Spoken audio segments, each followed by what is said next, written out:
Good evening, ladies and gentlemen. Come to you live from our comfy couch here on the outskirts of the internet. This is the Gaming Saloon Reviews for February 13th, 2022, with your host, Peacemaker2448 and Ramped Up Salon.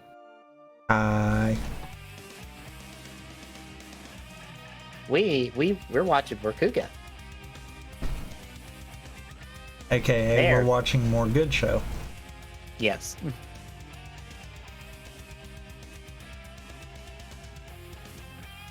Good show, good episodes. It's really not much else to say before we roll into the episodes, I guess. Yeah, not really. Alright, then shall we kick it off then? I guess so. Alright, we will just roll straight into it with episode 5, Distance. So we're checking in with Sartari, as she is more or less going to spend the entire episode and a half or so contemplating her role in all of this, because more or less she's the reason Godai kind of has the belt to start with, and is the reason he's going to be like doing more fighting. She feels kind of responsible for all of this, and I feel like this plays into that unspoken part of Godai's backstory that the show doesn't talk about but implies, and it's like she knows why Godai doesn't like fighting, and also knows like maybe I don't want to help, even though I should, but like I get her hesitation.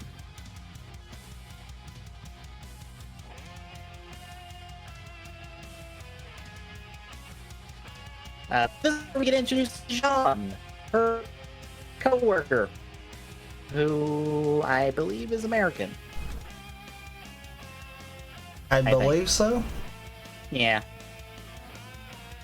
More or less, she's going to be helping her with translation stuff for the rest of the show.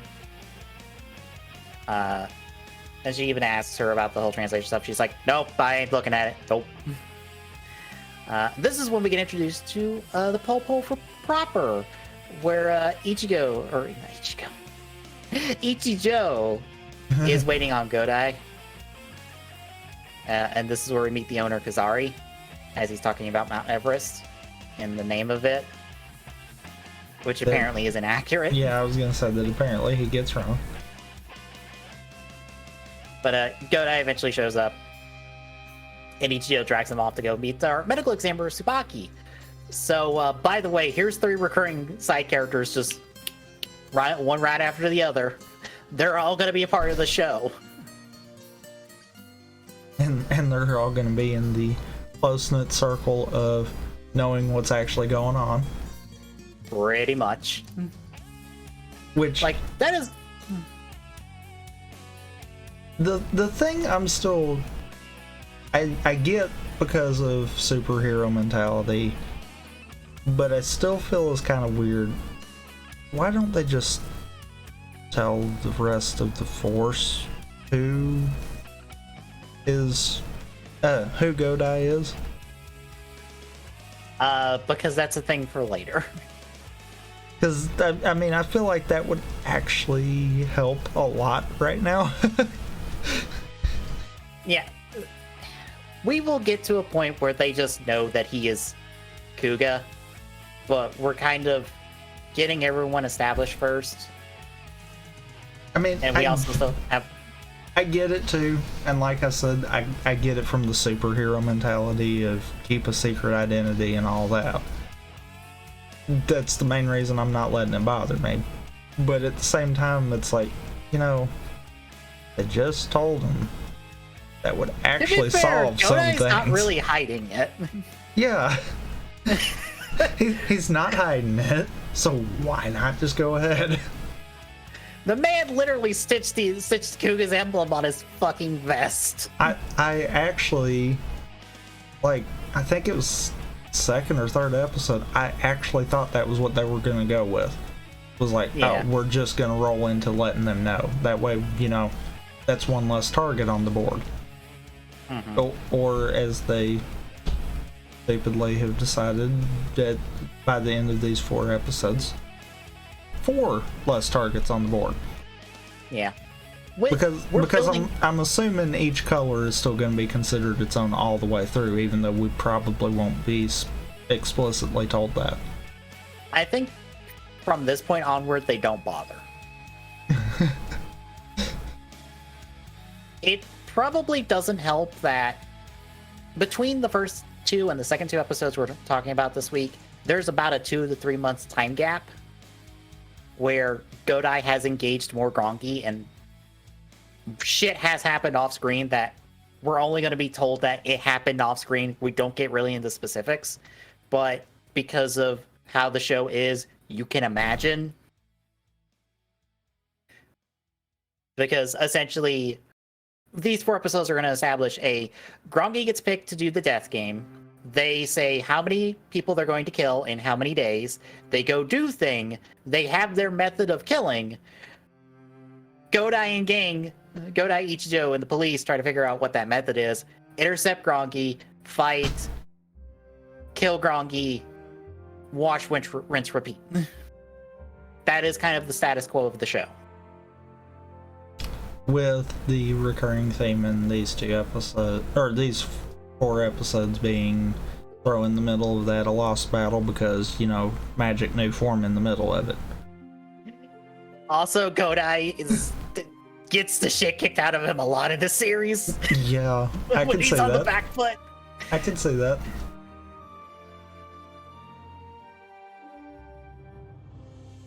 But yeah, I think like 6 Grongi get engaged between the 2 pairs. I think, based off count.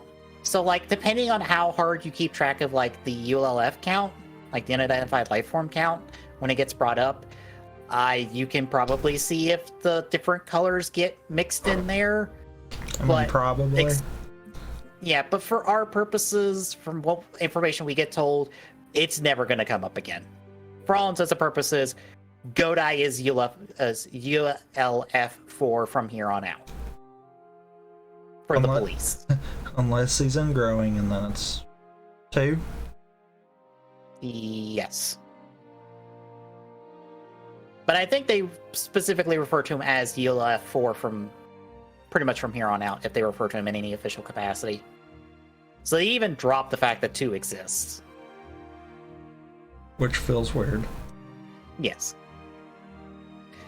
But yeah, like I said, I've seen the show. I know where we're going. There's a reason we don't really get Godai on the cop side just yet because of future events, because we will get there. This is a very slow burn show. I mean, like I said, I'm not complaining on that, because, like, I completely get it from superhero aspect. Yeah, you keep secret identity kind of deal. So it's like, yeah, I'm perfectly fine with that. But at the same time, I'm like, Godai just does not seem like the person to actually take this serious, and he's not. No. So it's like, I hope there's a reason they're holding off, and that's why I'm like, okay, I'll roll with that one and just let it be a thing for now. Yeah. Yeah, we will get there. The show is trying to establish trust on we're keeping secrets because we are doing something with them. Just trust us. And that is a hard thing to do. But anyway, we also find out the Sartari tried to call the Pol real quick to intercept Godai to talk to him, but she missed him. But at a medical examiner's office, we find out that Godai is similar to the Grongi now because of the stone, which I'm just going to call the Amadam because that's the name of it, and I don't think it ever gets mentioned in the show. I think if it does, it's like late into the show. Which, if you remember the Wizard special, when I said that name, congratulations, you now know the meta thing of that Wizard special. Yes, the main bad guy is named after the stone in Kuuga for no fucking good reason. And yes, it also makes no goddamn sense. Sounds about right. Yeah. But yeah, the stone is the thing changing Godai to, like, making him kind of similar to the Grongi, and is also spreading itself throughout his body and is working its way towards his brain. And if it does, he might turn into something worse than the Grongi.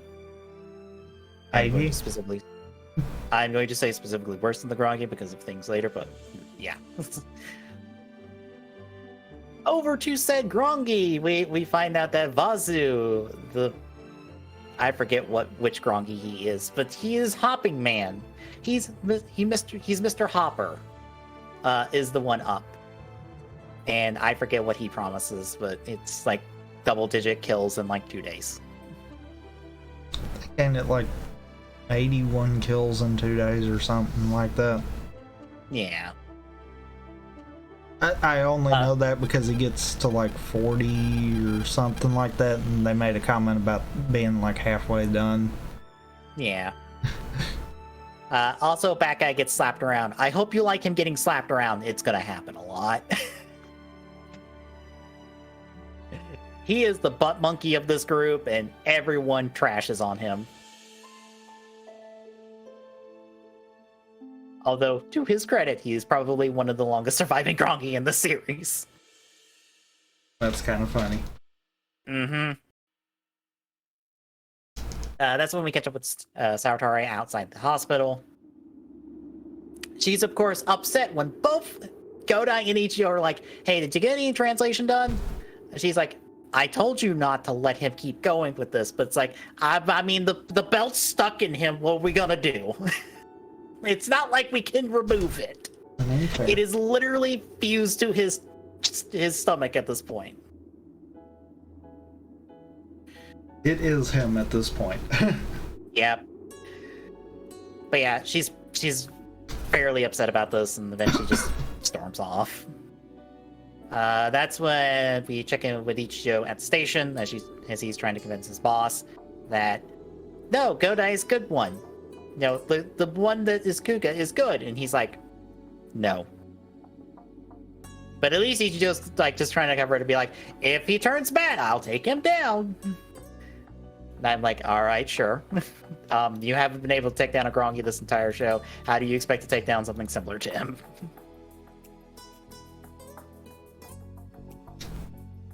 Then we see Vasu starting his game, which is just, I'm gonna take people very high up and then drop them. And I think kick them on the way down. Because they make a mention of, like, them being, like, shoved. Which is not how it's shown. It's just, you know, shown that he, like, just takes them to a rooftop and then just drops them off the top of the rooftop. He doesn't do a whole lot of shoving. Unless it's the Godai. Very true. Mm-hmm. Godai meets up with Ichigo, and he just tells Godai tells Ichigo, he's like, don't worry about Saotari, she'll come around. She just has to sit on this for a bit because it's a whole new thing for her. That's when a cop catches Vazu, and so the cops are now on his trail. Next day, Godai drops by, checks in on Saotari. Nothing specific, doesn't even ask about translation. She's like, hey, you're doing okay? Good. All right, just think about stuff, all right? And then just heads out. Godai's not even trying to force her. It's just like, hey, it's okay. Just sort it out. It'll be fine. I'll just keep doing what I do. We also see that Jean ran a translation for her because I guess her computer doesn't have a password on it. So, I think we don't get any mentions of the blue form just yet. It's just mentions of Kuuga in general. I believe so. Yeah. But that's when we cut to Godai. He's fighting Vazu. But he just hops around, just knocks him down some stairs because Godai tries to run up the stairs after him because he's like, he keeps getting away from me.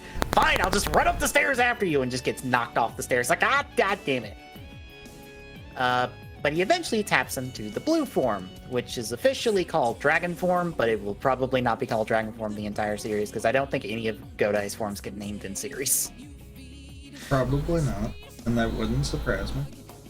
So they are just referred to as color.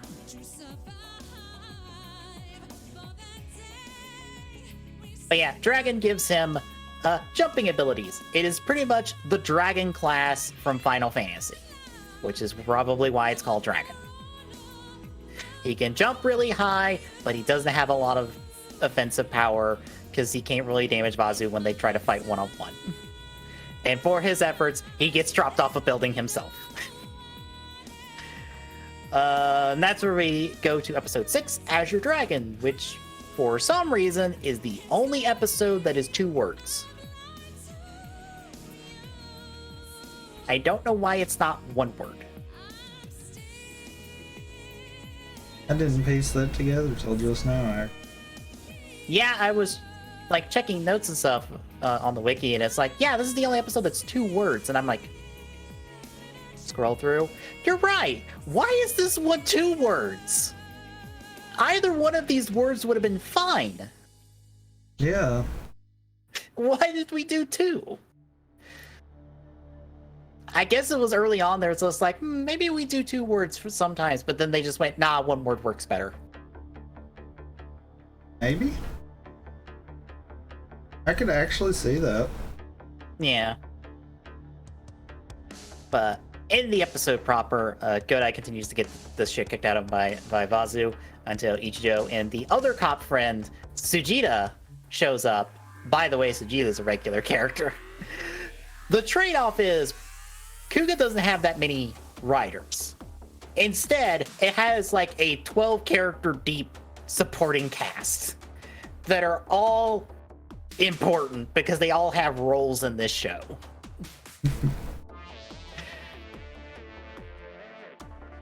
It's the trade-off. But Vazu gets run off.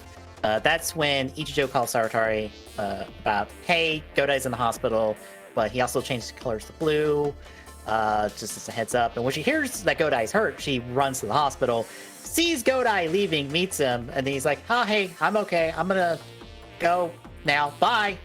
And then we see Ichijo and Tsubaki running behind him like, wait, where did he go? That way? God damn it, he's supposed to be laying down because the injuries he received should have put him in a bed for months, but he's on his feet at minimum while still in what seems to be an immense amount of pain. Yeah. Because he essentially has a healing factor now. It is not a great one, but it does keep him on his feet long enough. So, but he basically has plot armor. I wouldn't call it plot armor. I would call it Godai's just going to be in a lot of pain for the whole show. But it won't be enough to kill him most of the time.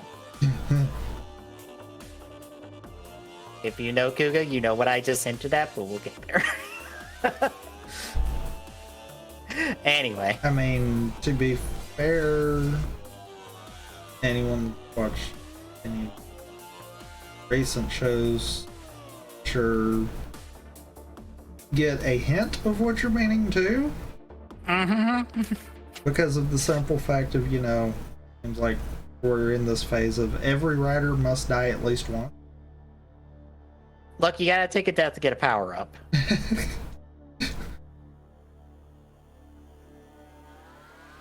It's just how it works. Yeah. Yeah. Especially if you're Takaru, you do that 3 times over. Yep.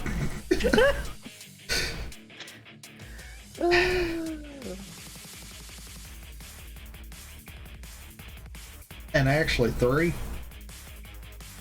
I swear he dies more than anyone. He takes 3 deaths to get power-ups. Okay. He takes 2 more deaths on top of that, but he doesn't get a power-up out of those. It's one of those, I will take that statement. I believe my count was 5. Because he dies to get Ore, he dies to get boost. Well, he super dies to get boost. Yeah. He dies for Mugen. He dies in the movie, but no power-up, and then he dies in Heisei Generations, but he got the power-up before that.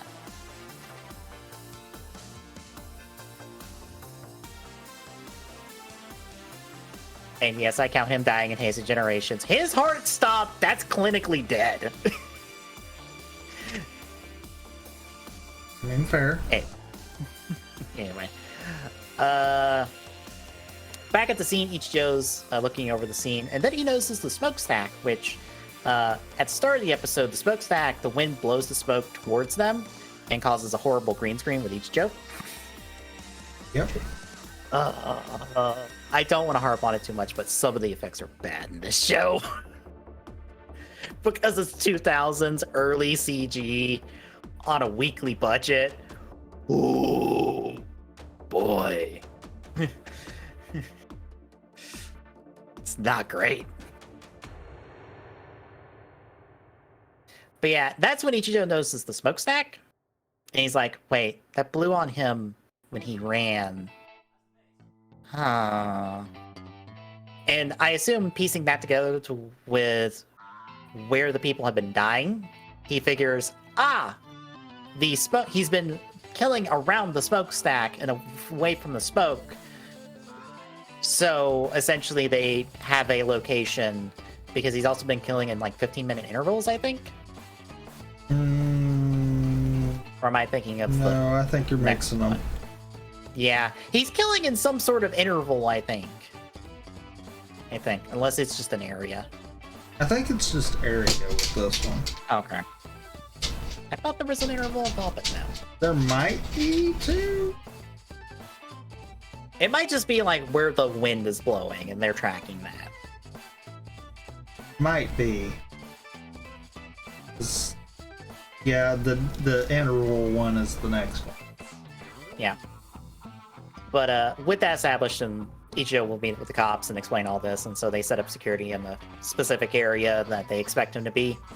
Kazari updates Ichijo that, yeah, Godai's home, and he's out cold. Like, out. Like, I could probably dunk his head in a bucket of cold water, and it's not going to wake him up. So, Godai's recovering.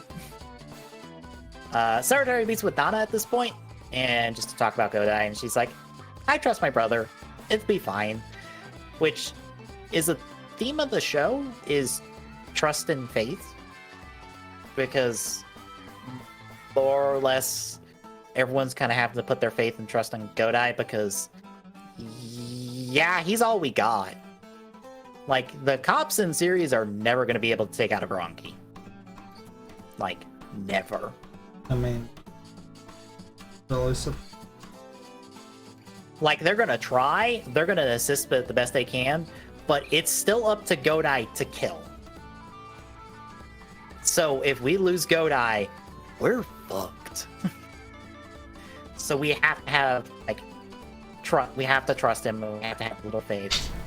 And also, just kind of in general, like, we'll work through this, because this is also secretly a team show, because Godai isn't gonna get anywhere without the support cast he has. Because if you haven't noticed, folks, Godai's a bit on the stupid side. He's not all there. Oh.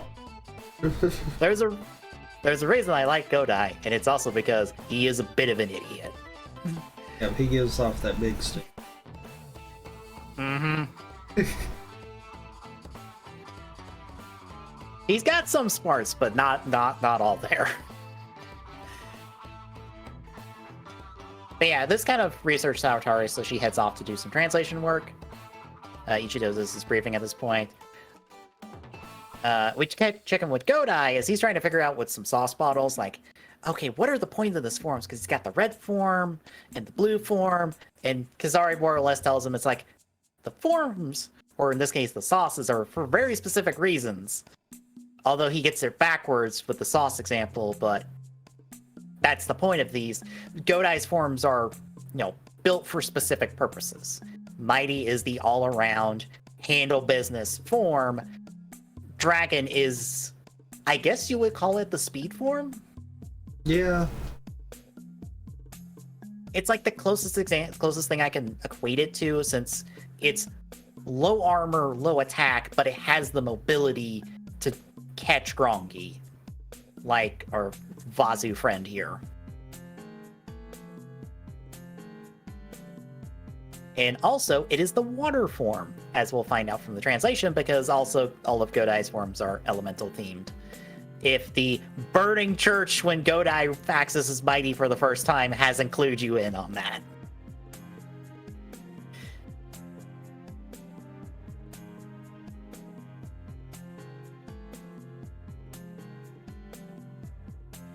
But we check on Sartari. She gets her translation done. She figures out what the blue form is. It's the water form. It uses a long rod or a long weapon. I wonder what it would be, since it's a dragon form. We also see Vazu handling the cops and stuff, and almost Crutch Ichijo under a car. He just flips on top of him. Doesn't even tries to drag him up to a rooftop and throw him off. He's just like, nah, I'm gonna just roll this car on top of you and be done. Moving on. Also, Ichijo once more gets his ass handed to him because he tries, but he's fighting an uphill battle every time he does. Godai gets en route and actually makes it to fight Vazu. Saratari also makes it en route because she tries to call Ichijo, who is busy getting his ass handed to him, can't relay the message, can't reach Godai, so she decides, I'm going to drive there on my little scooter and also run a police barricade in my scooter and somehow outrun the cops on foot. I don't think the scooter can be that fast. I mean, it's Plotscape. Because she just rolls right past him. I'm like, guys, she's not even going that far. I'm sure you could just tackle her and be done. But no, you just let her through. Which is a good thing, but yeah. But once Godai reaches there, he goes dragging off the bat, showing that, hey, he can drop into his forms. And you can select which form by thinking about it, I guess. Because he never touches anything on the belt to change forms. The toy, there's the little colored buttons on the front of it that's next to like the big like sparkle light thing. Those are how you select which form on the toy, but he never does that in show. He just kind of swaps forms when necessary. We're still in that time period of Rider where form changes, that's a new thing. How does he form change? He does? He just does. He just thinks about it and it happens. Yeah, we're gonna go with that. But once Saratari from Police Blockade shows up, she yells at Godai, long weapon! Use a long weapon! And Godai's like, long weapon, aha! And just kicks this piece of pipe off this railing next to him, takes a hold of it, and then it transforms into the Dragon Rod. Which, for those wondering, if you've seen this, like, wait, what did he do? Essentially, he can turn anything that is vaguely the weapon he needs into the weapon he needs. And it will transform back.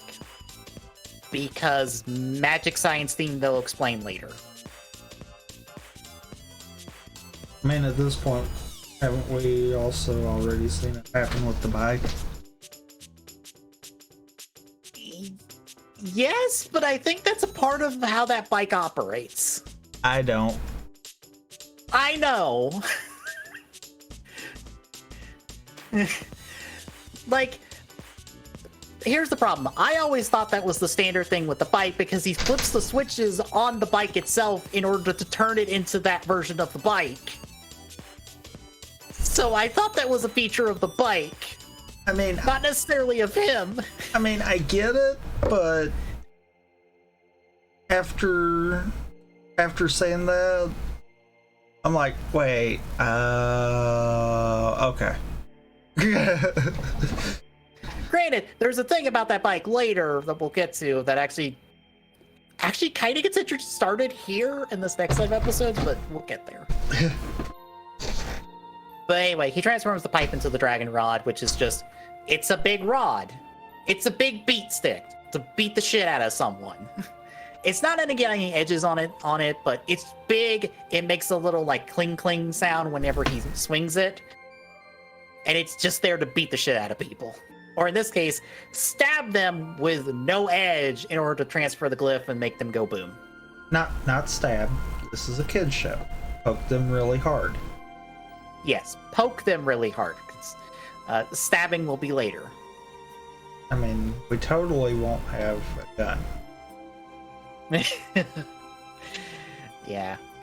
But yeah, Grongi goes boom, day is saved, and we move on. I actually meant to ask you, did you watch the ending theme for the series?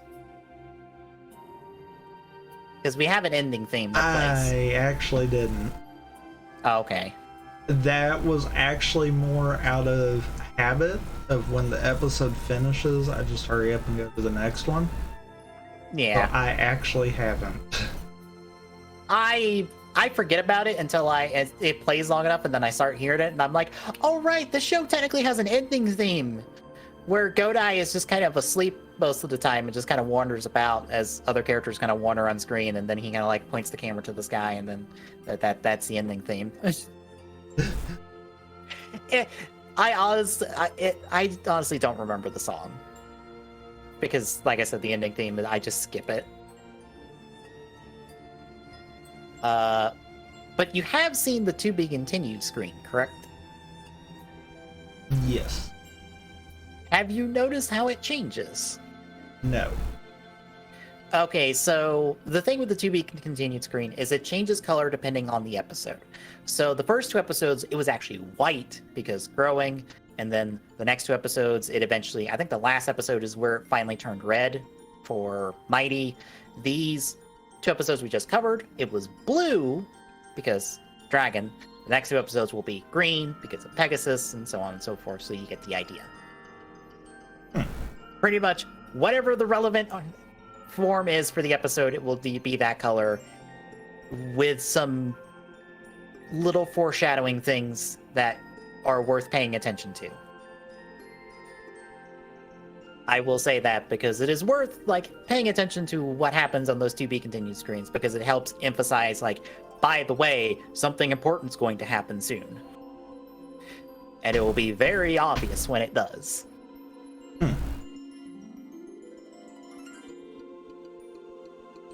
But yeah, these episodes were good. Any other thoughts before we hit the second half? No. I mean, all right then. As I've already said, the show's kind of pushing to where I'm like, oh man, already over? Dang. Oh no. All right, we shall continue on into episode 7, Grief. So Ichijo's reviewing the footage of Zeba's attack when he gets a fax in of the report from, I believe, the local police station that has a report on Zeba. It is a very thick document to have faxed over because it looks like it's like 60 pages deep. I mean, yeah. Meanwhile, Godai is putting Kuga's mark on his vest, and he shows it to Kazari's like, hey, I'm Kuga. And Kazari's like, uh-huh. Yeah. Okay. Sure. Yeah, I love how he's just like, uh-huh, sure you are. By the way, Kazari's gonna be thick as fuck and never figure out Godai is Kuga, even though he blatantly tells him he's Kuga all the fucking time. I'm just gonna tell you this now. I mean, makes sense.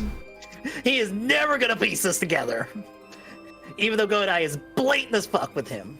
All the time.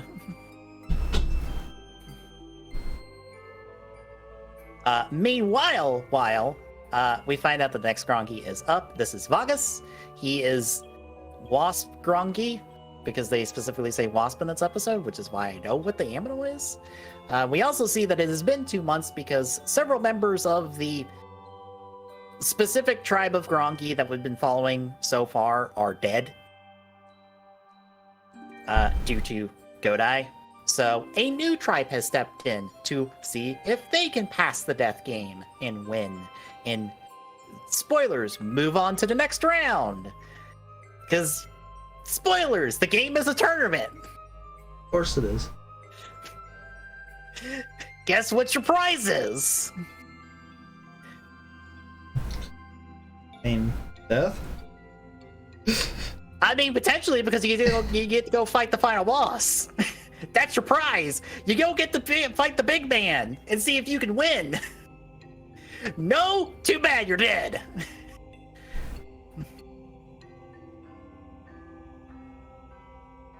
But yeah, Vargas is our next one up.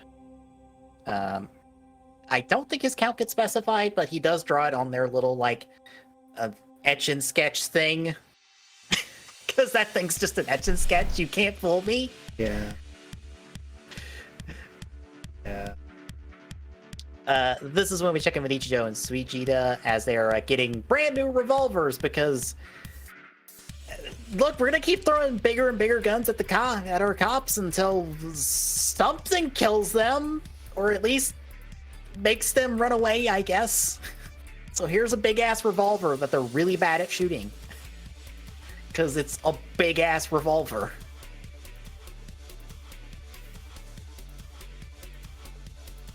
But that's where we find out from Ichijo in the report that just under 200 graves were found around the dig site. So that means that's just under 200 Grongi plus Zeba that we have to deal with. Spoilers, we're not seeing all 200 Grongi. Man, This is not Drive. Not. Yeah, this is not Drive where we're seeing every single Roid move in some capacity we got to deal with. No. That's why we have time skips in this series, to just go, this many Grongi are dead now, and we're moving on. Because we don't even have the budget to try to attempt this. Because again, this is the first Rider series back. We ain't got a lot of budget to start with. But as he attempts to leave, he's pulled towards the meeting, but then girl that I forget the name of that is not as important, but she'll show up a bunch as like dispatch essentially, if I recall correctly, tells her, by the way, the wife and the kid of one of the researchers is here to talk to you. So he goes and meets with them first. And as he's meeting them, we find out that, they're upset that, nothing's been done about finding out this Zeba guy, that there's just UFF0. I'm just calling him Zeba for simplicity because I'm not going to say every single one of their numbers. I'm just going to call them by name. I will be tongue-tied after a while trying to say ULF every single time. And also trying to remember what the fuck their number was. But yeah, they want the focus on Zeba, and he's just like, well, we're trying, we're doing our best. And that's when they're like, hey, we also found this artifact in the guy's desk, and it's a piece of something. It's an important piece of something because this will come back later. Believe it or not.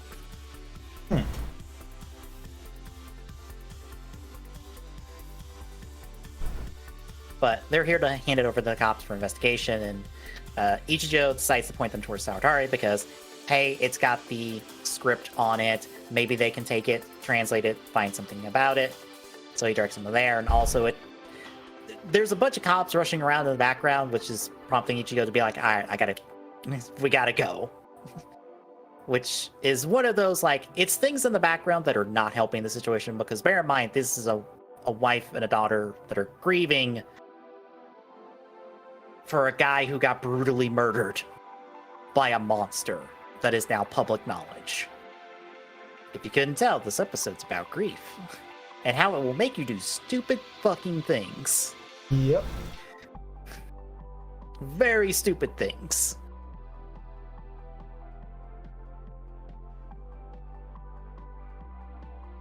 But at our new crime scene, we find out that people are dying because they're getting a very sharp, pointy object dropped on their heads from straight above them and it just goes through them, and as we see, it embeds itself in the concrete, and it's just this big ass needle. So welcome to one of the more stranger cases of, okay, I guess this is a thing they can do.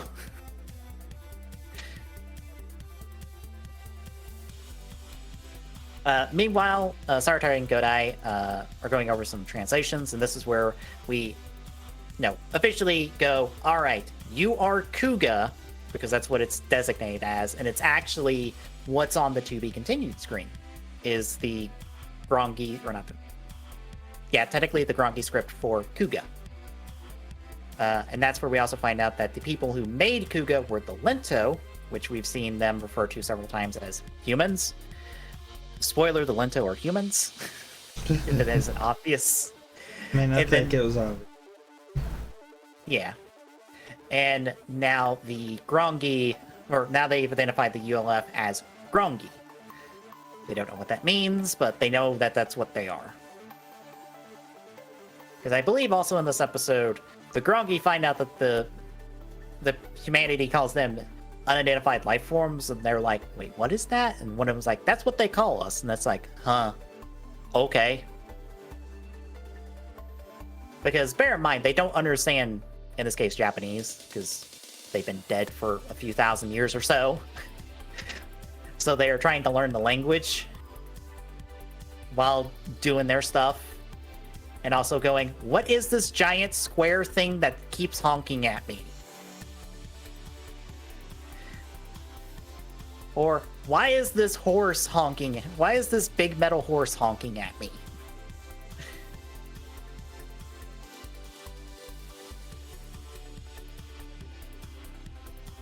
But once they're done with that, Mika, who's the daughter and the important person of these two, and her mom show up, and they clean up, welcome them in. Godai, to his credit, tries to break the ice and like talk about this girl's like shell necklace and like tries to be friendly and tries to like levity matters, because I'm sure he recognizes like, oh, we should probably try to do right by them to some capacity and try to help. Even if it's impossible, we need to at least try to connect with them and go, no, we are going to do something. But she shows them the artifact, and that's when Jean shows up, who doesn't know anything what's going on, so he only sees the artifact and he thinks it's just some random rock. And he's like, oh, that looks really old. That looks really cool. I could write a paper about that and it'd be really, and do all this fancy stuff. And that sets Mika off super hard of like, motherfucker, my dad died for this rock. How dare you? And she runs off. And the mom gives chase. And I do like that Godai sees this and he has that look of, well, I've been here before.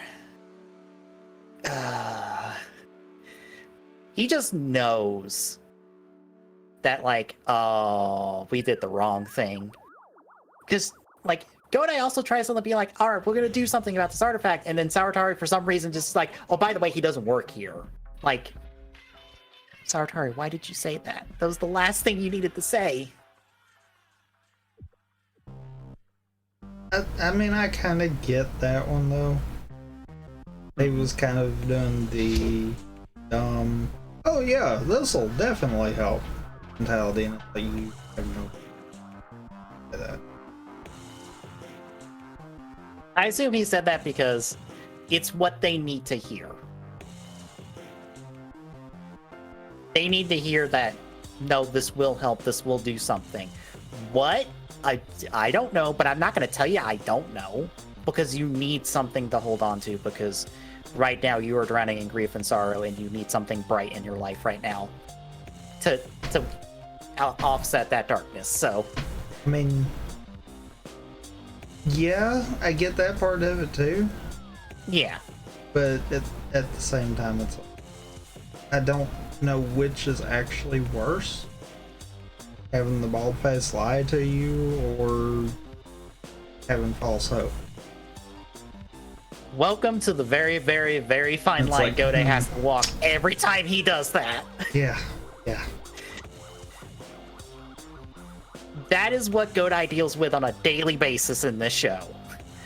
It is a very tight rope. And he tries his damnedest to walk it.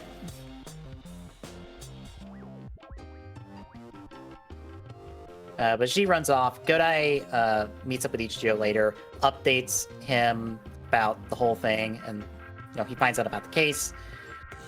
They end up meeting with Hikari, our scientist friend. Say hello to another one of our recurring cast members. She is essentially here for all of our science needs. And she tells them, it's like, oh yeah, this is similar to a wasp thing. They died via, I think, anaphylactic shock. Which, I'm pretty sure they died from the fact that needle probably hit something vital on the way down. at terminal velocity, I assume. Yeah, I would say that, but at the same time, I think it was even worded like they died from anaphylactic before actually potentially bleeding out full of blood. Right. And granted, we do see them like keel over very fast when we get a montage of Vargas doing his thing. So I guess because bear in mind, I believe they said on the first one, it went through his head, through his heart, and out his leg. Yeah. So yeah, that wouldn't just be a little surface one. Those are all you, Dad. Those are all very vital things that you do not need a thing going terminal velocity through.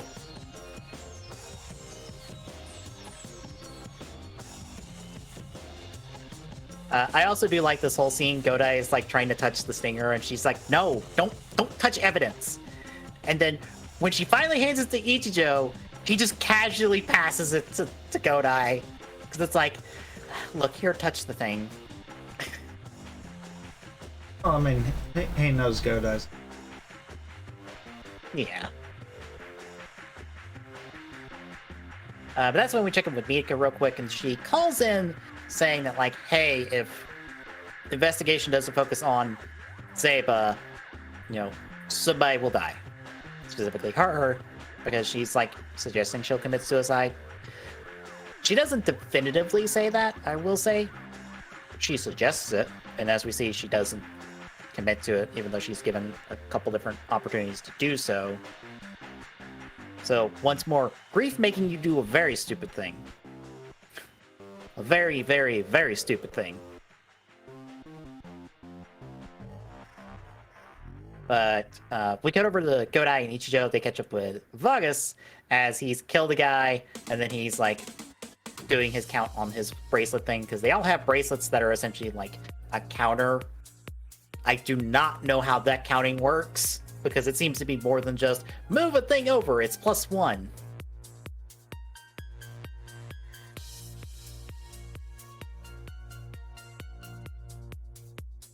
But he loses it because Ichijo just shoots it off his wrist, because Goma, our bat friend, is here, and he just taunts him for a little bit, and then he gets shot off. Godai fights Vargas, and then Goma tries to take the bracelet and then gets his hat shot off by Ichijo, because, by the way, Ichijo is like a crack shot, and, probably would kill one of these Gronki if he had a gun that was worth a damn.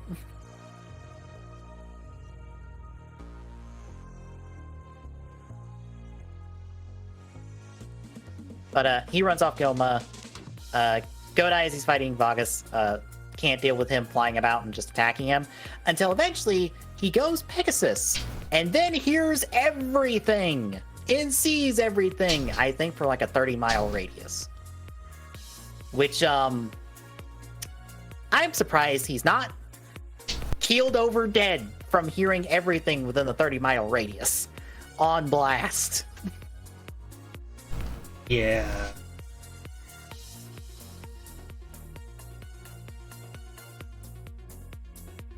Also, I'm amazed that he held on to the railing that he was on. That just freaking out and letting go and falling. as he's hearing and seeing everything within a 30-mile radius. Yeah. Look, Godai gets his ass handed to him, but he fucking holds his own when he needs to.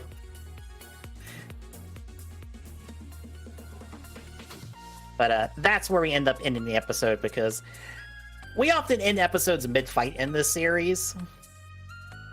Because that's the cliffhanger portion, which feels kind of appropriate at times. But it also gets weird because then the fight is solved within the first 5 minutes of the episode before we hit the opening of the next episode.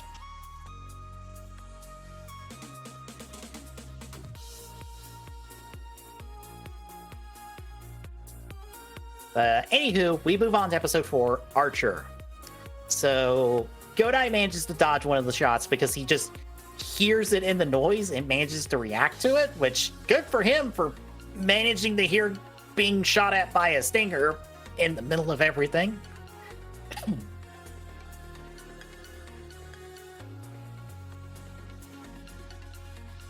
But once he gets knocked off some railing, he reverts to growing form before dehensioning.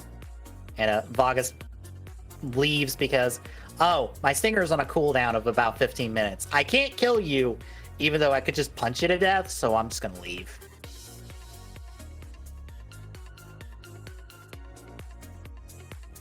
Saratari gets updated on the green form because Godai is at least walking in conscious this time out of this. So now she's having to look into it and also looking to see if he can fly, which I'm going to count as foreshadowing. Because we'll get to it. Considering it's in these 2 episodes, I count asking if Godai can fly as foreshadowing.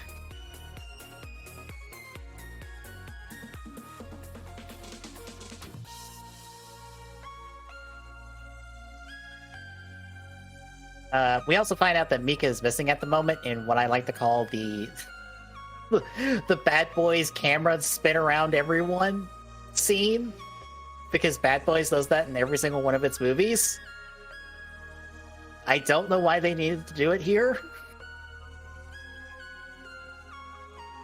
It's a little distracting.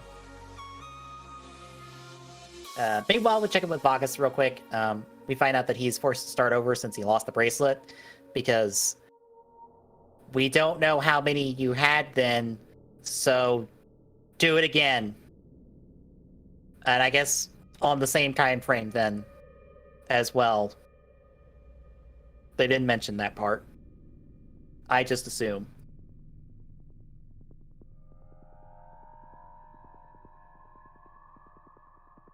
But over to the Tsubaki, we find out that Godai's on the bench because the stone is recovering after this whole ordeal. So he's on the bench for like 2 hours and unable to transform. I don't know how Tsubaki estimates it as 2 hours. I assume it's just I'm going to assume it's 2 hours. I don't have a hard science on this.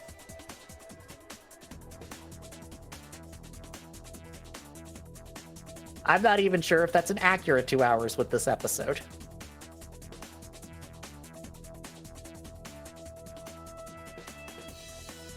But that's when Ichigo tells Godai about the whole call with Mika. So Godai's like, I'm gonna go find her because I can't transform for 2 hours, so I might as well be useful in some way. So he leaves. He does drop by Saratari's real quick to ask the mom about, would he commit suicide? And she's like, no. And he's like, all right, fine. I'm gonna go find her. Be back soon. Bye. And just leaves. Because Godai is always in a rush to everywhere sometimes.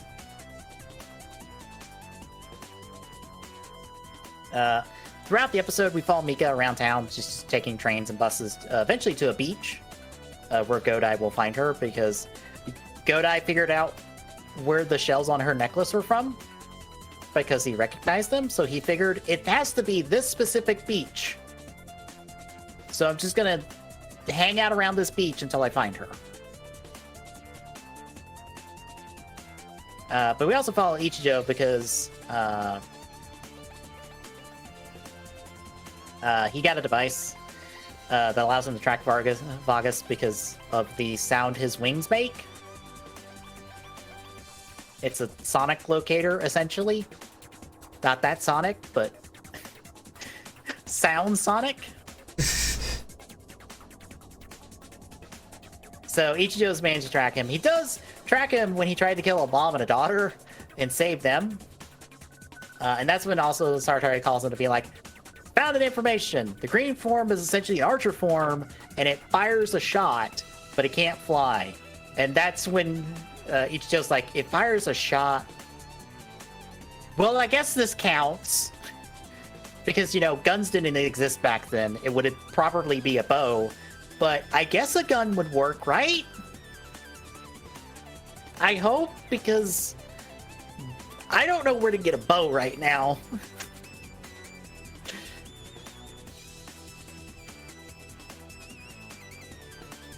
But that's when we get to Godai. He's searching beasts. He manages to find her. And he tries to talk to her. And he tries to show her, it's like, hey, things are impossible, right? Like, it's impossible for me to skip a stone 7 times in the ocean, right? She's like, yes. And then he does it. And he's like, sometimes the impossible happens. You just have to have a little faith in it. Once more, that kind of theme of the series of sometimes you have to have a little faith and trust because it's sometimes all you got. But that's when Ichigo arrives and be like, by the way, the guy's been following you for a while. You should probably handle him. So Godai goes Pegasus. Pegasus is wind-themed. Ichijo just tosses him his gun, and the gun turns into an air gun. Or an air bow gun. It shoots air, is the point. It doesn't have a bullet. Even though it should? Question mark? Oh. Crossbow. Yeah. The main point is it shoots air because it's air themed. It shoots air. He does catch one of the needles and then counterattacks, hits the guy dead on in the chest. He goes boom. Yay! And then Mika passes off the artifact to Godai and apologizes for actions. And that is where we end this pair of episodes. So how'd you feel about our Pegasus introduction, since green form is Pegasus? It was pretty good, actually. Mm-hmm. I feel like it kind of treads the ground of what it wants to do, but at the same time it keeps you thinking. Yeah. Which is good. Mm-hmm. All for that. I like that we have an episode dealing directly with, yeah, a lot of people are dying, and here is 2 characters, one of which will be important with an important thing that is dealing with the fact of, we got bodies piling up, and there are people left behind from these bodies, and yeah. Grief is a complicated thing. Mm-hmm. It's not simple. And dealing with that is a good thing to have early on in these pair of episodes. Plus, we get the debut of Pegasus, which I believe Godai can only hold the form for like 50 seconds before, oh no, I hear everything. Which makes sense. Yeah, so it is pretty much our sniper form. Because it has some armor, because it's got the little, like, 1 shoulder pad. But it is our, like, time-limited sniper form. So I think that in Dragoner we'll be seeing the least of.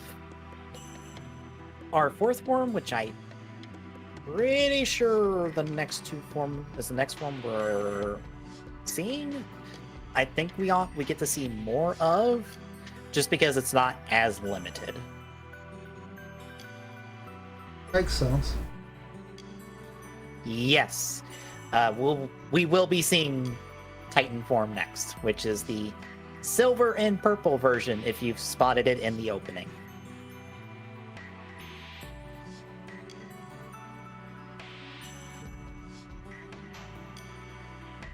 But yeah, that will be next week. Any other thoughts? No? All right, then. Wednesday, we shall be continuing Prime 2. Thursday, we'll be continuing Legends Arceus, or I'll be continuing Pokemon Legends Arceus. Saturday, it is more It Takes Two, maybe end of Takes Two. I don't know. I don't remember how deep we're in relative to the end of that game.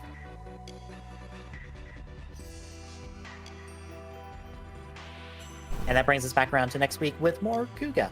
So, if you like what you're seeing, folks, drop a follow. Really appreciate it. Chipping away at that affiliate bill. At Saloon on Twitter gets you updates on more life. Exclamation point Discord and chat gets this with link. Drop by, say hi. See you Wednesday, folks.